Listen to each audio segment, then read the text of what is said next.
In 1900, a group of Greek sponge divers were caught in a storm near a tiny island called Antikythera. They dove deeper than usual to escape the waves. And on the seafloor, they found something that shouldn't have been there. A shipwreck, over 2,000 years old, still full of treasure. Bronze statues, marble, glassware, and one small, unremarkable lump of corroded metal that nobody thought twice about. It would take almost 100 years to figure out what that lump of metal actually was. And when they did, it changed what we thought the ancient world was capable of. This is the story of the Antikythera Mechanism, a machine so advanced, historians still argue about how it was even possible. By the end of this video, you'll understand exactly what it did, how scientists finally cracked it open with X-rays and industrial CT scanners, and why nothing this sophisticated existed again for over 1,000 years. The wreck itself was found by accident. Sponge divers stumbled onto a Roman-era cargo ship that sank sometime around 60 BCE, somewhere between Crete and the Greek mainland. Archaeologists spent months pulling up treasure: bronze and marble statues, jewelry, coins, glassware. It was, and still is, one of the richest ancient shipwrecks ever found. But it was a small, fist-sized lump of bronze, barely noticed at first, tangled in with everything else, that would end up mattering more than every statue combined. Nobody on that dive had any idea what they'd actually found.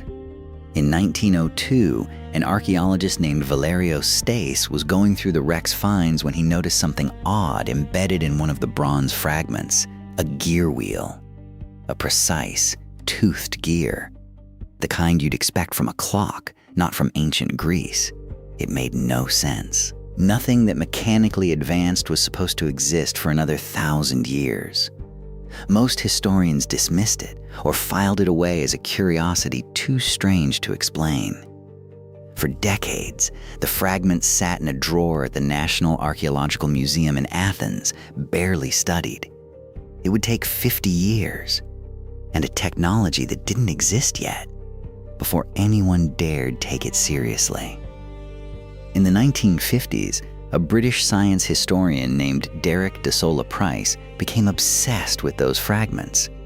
He spent almost 20 years trying to understand them, eventually using X-ray and gamma-ray imaging to see inside the corroded bronze without destroying it.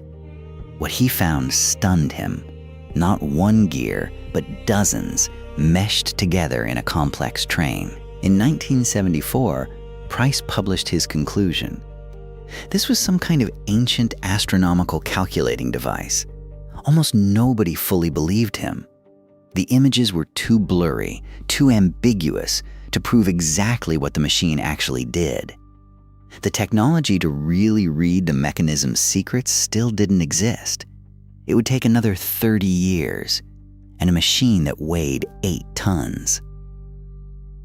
In 2005, an international team called the Antikythera Mechanism Research Project brought in something Price never had: a custom-built industrial CT scanner, powerful enough to see individual gear teeth buried inside solid, corroded bronze, layer by layer, without touching the object. Led by mathematician and filmmaker Tony Freeth, the team scanned every surviving fragment in astonishing detail.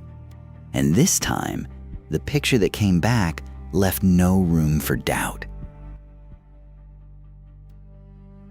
What the CT scan revealed wasn't just complex.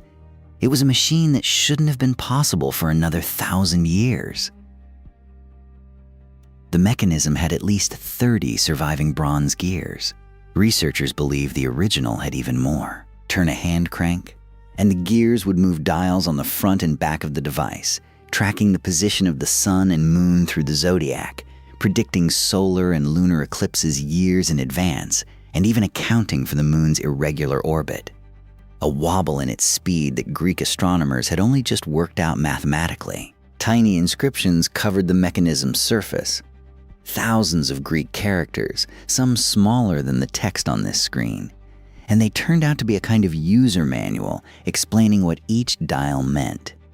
There was even a small dial tracking the 4-year cycle of the Pan-Hellenic Games, including the Olympics. This wasn't a toy, and it wasn't a one-off curiosity. It was a working scientific instrument, and someone built it to actually be used. Nothing this mechanically sophisticated appears again in the historical record for over 1,000 years. Not until the astronomical clocks of medieval Europe, built in the 1300s.